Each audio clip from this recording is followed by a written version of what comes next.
Hello everybody. I love this barn. Just walking past a barn.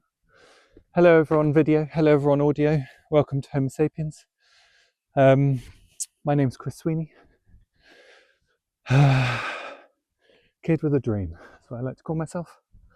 It's actually really cold today. I'm out walking. But I realised the sound quality was really bad on the last episode because I hadn't actually turned on the mic I had attached to me. So this will be beautiful in comparison. I apologise. So I'm walking up a hill. It's a very, very gentle incline. You wouldn't know it. It gets you out of breath. And I'm pretty healthy, I think. Well, you know, on the whole. How are you all? It's been very lovely hearing from you all this week. We've got a real smorgasbord of messages and emails, which speaks to perhaps the topics of late. Because we had Joe Lycett on last week being really funny, but also talking about very personal, serious stuff, which I love about Joe. But then we've just, do you know what? It's just been a really interesting load of messages about prostate health coming through still. People really connecting with that. People also commenting lots about Ozempic. Now there's a car coming towards me.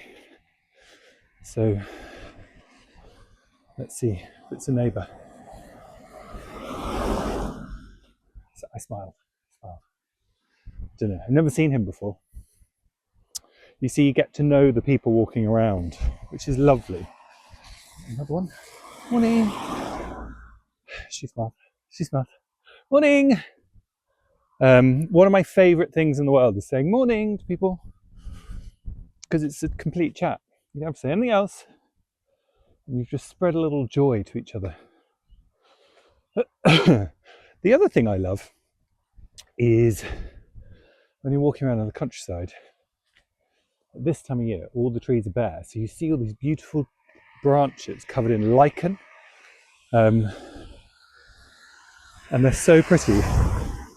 What I've been doing is chopping some, and don't know if I'm allowed to. It probably belongs to somebody. And then I put it in a vase in my house, and then I'll get, there's two things that there's loads of. One is sloe berries, which are like purple. They almost look like blueberries on sticks. So I chop some of them. Or the other one is red. Oh, what's it called? Hawthorn has red berries this time of year. And you snip it and you put it in a vase. It looks bloomin' lovely. I'm going to send you a photo, actually. I'm going to share a photo. And, you know, it's very cost effective, very cost of living crisis friendly, but also seasonal. You know, I've actually discovered seasonal. You can Google very easily a little calendar called seasonal eating or something. And I'm sort of trying to discover seasonal food and try and be a bit more seasonal. It's quite fun. Now I'm going to go a slightly different route today for those on video. Normally I carry on straight ahead here, and that's the hillside. But I'm going to go down the hill because it's so windy over in that other field that you're not going to be able to hear me. And I had to walk backwards last time. So I'm going to walk this way. But I'm not going to lie, I did hear lots of gunshot coming from this direction the other day. And I didn't know, I think they do hunting or something, pheasant hunting, whatever it's called. And just by magic, look what I found. I forgot my clippers. Look, those on video, this is good. Those on audio, this is bad. This is sloe berries. Don't they look like blueberries? And I just chopped them and put them in a vase. Isn't it pretty? They're absolutely magical, look. Yeah, look, more there. Should you ever look at this goddamn inbox, people? How about that for an idea? So, we'll start with your Joe Lycett reactions. So, talking about bisexuality, what are the challenges? Often lots of people writing in saying they feel excluded, saying they still keep it a secret. Really grateful to everyone who wrote in, so thank you. Someone wrote, being reduced to a "oh, then you're up for a threesome," a one-off plaything rather than a person, is how they feel about their bisexuality. Thank you for that. And the next person wrote, oh, hang on, before we do that, look, this is exactly what I'm talking about. Watchers on video. This is the berries. Look how pretty it is. Look at all the lichen. So you just snip a bit of that, put it in a vase. Bob's your big gay uncle. And look at that, magical. Makes me want to sing a Christmas carol. The magic of Christmas. So these are red berries on a very pretty branch. Listeners, video people, you can see it. So, next message. We've got an email from Jake. Message from Jake, sorry. Here we go. Let's have a listen. I'm fascinated by this concept of being with somebody who's pan or bi and the other partner not being pan or bi, and this concept of, oh, you've got other interests. But I think the issue at the heart of it for the other partner isn't the attraction bit, it's that the pan or bi person might stray to a gender that the partner cannot provide. Thank you, Jake. They're getting something else from another gender is a really interesting point. And I don't know, listen, I think this sort of feeds into something we were talking about, which is that I think you can,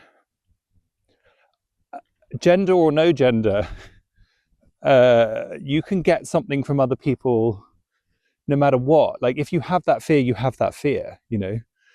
And of course, yes, there could be some physical things, but is it always about that? You know, I think it speaks to the sort of the person who's not pan or bi, being fearful. I think the reason I sort of stick on that thing about, oh no, but it's about gender, is I think it's about a lack of curiosity. It's fear of the unknown, which is sort of the problem with so many things, you know. Is sort of like, I don't understand it, so it makes me fearful. And I think, yeah, someone else can have gender, but someone else can have money, someone else can have a sense of humor, someone else can be bad in a crisis, you know, like, in a way, so what? It's like you have to just be able to, you have to, as the non-bi or pan person, to understand that, like, there are many factors, and the gender thing isn't just a bogeyman. Do you know what I mean? Don't know. But thank you for that message. Everyone else who feels the same way, please write in. By the way, as I've been talking to you, I swear I just saw something bouncing through the woods here in front of me. And did you read that article about the fact that they've got wallabies, i.e. sort of kangaroos, are growing all over the UK or something? Again, I'll flag that I only read half the article because that's me. But look how pretty that river is down there. Let's have a look at some more Joe Lycett stuff. Hi Chris, hi Homo Sapiens team. This is in response to the call out yesterday for challenges around being bisexual. I hope it isn't too late. I realised I missed the windows for stories, but I wanted to respond because I really appreciate you asking the question. The main challenge I've experienced, bisexual, queer, cis, white woman, is linked to not feeling queer enough and not struggling to feel as though I belong or to take up space in queer spaces. Some of this is internalized biphobia, and Joe spoke about that. And some is from experience. For me, I've really felt the challenge of being able to access queer community. It's something I've wanted to be part of and contribute to, but there have been times when I've looked into some local events or meetups where it has become clear that my straight partner or friend wouldn't be welcome. So interesting. I could go on my own, and I have done previously. I just wish that I didn't feel as though I had to choose. I fully understand the need for safe queer spaces, but as a queer person, I would love to be able to partake as all of me. Well, that's the thing, it's all of you, isn't it? In my professional life, I'm a therapist with specific training in GSRD therapy, gender, sexuality, relationship, diversities. I need to chat to you. Working predominantly with other LGBTQIA folks.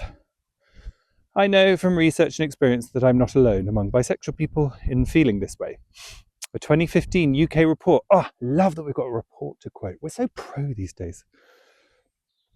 Found that 66% of bisexual people felt not at all or only a little part of an LGBTQIA plus community. I wrote an article on bisexuality and biphobia for the British Association of Counselling and Psychotherapy's publication Therapy Today for this reason. This listener, right, you need to come and host this show. I'm just underqualified compared to you. Not feeling part of queer community, along with bi-erasure, biphobia and monosexism, have a very real impact. Never heard of the phrase monosexism, have you? There are a lot of us bisexuals, and unfortunately, we are disproportionately impacted by poor mental health with high rates of anxiety, depression, and suicidality. That said, there are also many wonderful, amazing things about being bi too. Let's not forget that. Thanks again for asking these questions and for the pod. Best wishes. That's really interesting. And the not feeling you can take your partner in is very interesting. Because you feel like you're sort of putting a cat among the pigeons. And I get that. I even have it with my husband. And this is really silly to say, but I'm saying it because it's the point of the podcast. William is quite trad. I don't think William, who is my husband, has ever had like a big queer moment, and sort of worn outrageous stuff and explored, like I used to dress as a girl as a kid. But sometimes I feel like he doesn't really like those big rave up queer spaces at all, and that's absolutely fine. But I sort of can relate on that level of like sometimes that's a consideration, but actually that's not about how the people react to him at all. That's just more, you sort of wonder if certain spaces are for him. Like William is not going to come to bloody Adonis, you know what I mean? I talk about Adonis every episode. I'm really sorry, everyone. I'm going to stop. I think particularly since I haven't been, it's quite funny. I remember the night I went to, actually I didn't remember the night. I remember the night that I went to a night called Feel It. That's what I thought was Adonis. Anyway, Feel It's in London Bridge. I think it's on Saturday night. It's not the same. Then Joe sent in, if you remember Joe talking about his See It, Say It swordfish painting, well, the lovely boy then sent in the finished article to me. So I'll post that on socials. Then we had a really interesting email here. Hi Chris, you were asking for LGBT specific health issues. Not sure if this exactly fits the bill, but what about the huge, unregulated, unsafe and largely unseen subculture of informal sperm donation relied on by lesbians and other folk who need sperm to get pregnant? There are websites, social media groups, and even apps to match with donors. Lesbians, in huge numbers, are inviting complete strangers, largely straight men, into their homes, take their STI statuses on trust, and put themselves at risk of sexual assault. I know of several folk in my own small network who have experienced men turning up to give a sample, then refusing to provide it or refusing to leave unless they have penetrative sex, all unprotected, necessary. The whole point is pregnancy. My own experience resulted in gonorrhea infection for both myself and my wife. This is predominantly an issue experienced by folk with lower incomes, as a single cycle of insemination with donor sperm at a licensed clinic can cost upwards of £3,000, with multiple attempts usually necessary. Is this too niche, depressing? This is not too niche or depressing. This is precisely what I'm talking about, because do you remember last week I was saying, we have to learn to advocate for ourselves as health professionals. you know, the language, the systems are not built for us. This is a prime example of the kind of nuance. Like, I remember when we were having kids, there were like Facebook surrogacy groups in the UK that I was invited to that are, you know, they're self-run, they're not regulated, and they can end in really tricky situations if you fall out. There's no legal protections, and it's exactly these specifics that are something that we should not be having to deal with on our own. But if we are, we can go one step better, and that is to support each other. So if anybody else has had experiences like this, please write in. Let's talk about it. Thank you so much to that listener for writing in. It's really brilliant that you took the time, because let's start a conversation about it. And thank you. Look, more beautiful berries. See, I forget my shears, or whatever they're called, that you chop with every time. Also, don't know, I mean, am I allowed to cut that person's tree? Seek forgiveness, not permission, as they say. Now, let's have a look at socials. In response to the last emails episode, more prostate messages, which is super cool that you guys are still writing in. I just wanted to say, this was a message to James, actually, James Greenwood, who co-hosted the episode with me. I just wanted to say thank you for posting about prostate cancer awareness. I'm just waiting for results of my biopsy I had on Wednesday. I've not posted this publicly, as I've not told friends and family. Speaking to the consultant, I don't think it will be anything to address immediately, but I will need to continue to be closely monitored.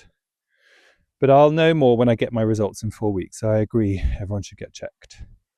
Thank you for writing that in, and please let us know how you get on. We are sending you love and support. We posted, John Waite from Bake Off and Strictly posted about steroid addiction. And it was, you know, since then, John has actually left Instagram, I noticed, sort of admitting what's going on for him. He's been addicted, or he's been taking them for 5 years since COVID. If you remember, he came on the podcast, actually, and during that time, and was talking about eating turkey mince and things all throughout COVID, and sort of getting his body,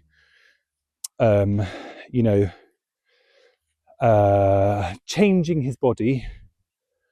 And it's interesting to know that he wasn't telling the truth in that moment, which is, I say with love, as in I want to give him a hug, you know, that he was feeling he had to lie, and that's what addiction does to you. And, you know, he spoke about how everyone loved him being like Hercules or something on Strictly, and it just really reminds me of the conversation with Megan Crab the other week, you know, about Ozempic, and how there are so many gay men who feel that they're not enough, and I include myself in this, who feel that they're not enough, therefore do these sorts of things, right? And if I look, you know, I was reflecting sort of live out loud with Megan, wasn't I? But, you know, if I look properly, there is a bit of not enoughness about all that stuff. It comes with other things, like I spoke about Megan, that actually I quite like feeling healthy, but I'd be lying if I said it's not about not enoughness. And you know what's amazing? Someone like John is just so, I love John, he's amazing.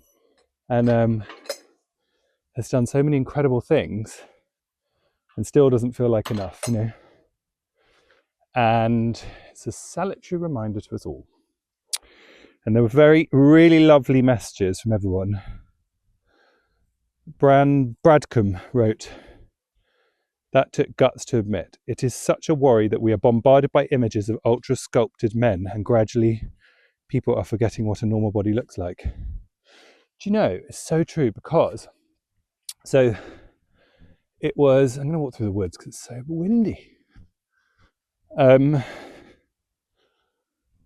My husband, it was our 10-year anniversary. Remember I spoke about it. So my husband really kindly did this album, this big album of all our 10 years of memories. And it was so magic. walking through this brush, it was a bit like, no. When you like think I might get murdered. Quite fun to get murdered. Wouldn't be fun, but quite funny to get murdered on the podcast. Please upload to Apple Podcasts. My dying wish. Say goodbye to the listeners from me. And it's really funny because it's memories from our whole life. 10 years ago, how different everybody looked. The normal person, just like friends and people in photos and stuff, like everyone's just had this like glow up, you know? Everyone's got white teeth, everyone's got, I'm not saying everybody, but like, you know, it's just worth thinking. It's just worth thinking about. And it struck me. Now, let's see if this other comment will now open. Because it wouldn't open before. Yes! Right. Norman wrote in, because last week I was asking about Boots, the Netflix show. Is anyone watching it? Funnily enough, as I was asking, I was standing on this very same patch of grass, literally this spot. Loved Boots. Good to cover topics such as prostate cancer. Just to highlight the importance of PSA blood tests. Men really can neglect themselves when it comes to health checks. I'm post-liver transplant ×2 from PSC, an autoimmune condition. So cancer checks are hugely important when on immunosuppression. Norman, that's incredible. Thank you for sharing that. And I hope you're doing all right. Skin cancer is another to check periodically, particularly with the changing weather and hot sun. Also, the gays love a sunbed.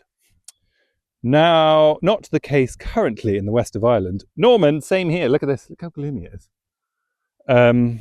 Love the podcast. Best wishes. Thank you, Norman. Chris says, Craft Pat. You look, and then a little emoji.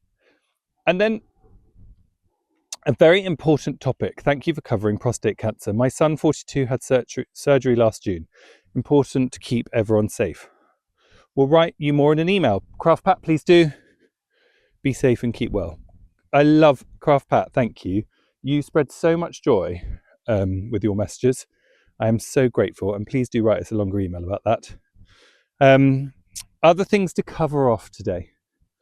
It was Trans Day of Remembrance last week. There was some beautiful things posted online about it. I shared some things, and then Tom Rasmussen, who I don't know if you remember, came on the podcast, who is now singing, incredible album, sang in Soho Square. If you haven't heard Tom's album, look it up, Rasmussen. And the music is insane. And Sean Fay is featured on the album, and many other. I think Travis Alabanza is on it as well. Lots of interesting people on there. I also shared my homepage. So Joe Lycett and I were talking about sharing what your explore page on Instagram is like and how it makes you seem like a terrible person. So I tried to start a thing on Instagram where I shared mine and tried to get you lot to share yours. 2 people responded. So that was pretty unsuccessful. However, someone did, and he said the only reason, so he shared his, and it was like, mine was like topless men and videos of Lily Allen, I think. But the only reason, then Brother Joseph shared his, and it was very just classy, you know? And I said, you're a saint. And he said, the only reason I keep my other account is to catch up on Benson Boone thirst traps and to pray the Utah Mormon out of him. Benson Boone, it's funny, isn't it? You don't even know a thirst trap when you see it, because I'm like, is that a thirst trap from Benson Boone? And then, of course it is. He's always posting topless pictures. But I think because even in stage outfits, he's sort of naked, you forget that it's actually a thirst trap. Or maybe it's not. Benson, write in, hello@homosapienspodcast.com. That leaves me, listeners, to say to all of us, if you would like to comment on anything that has been brought up today, hello@homosapienspodcast.com, at homosapiens on Instagram.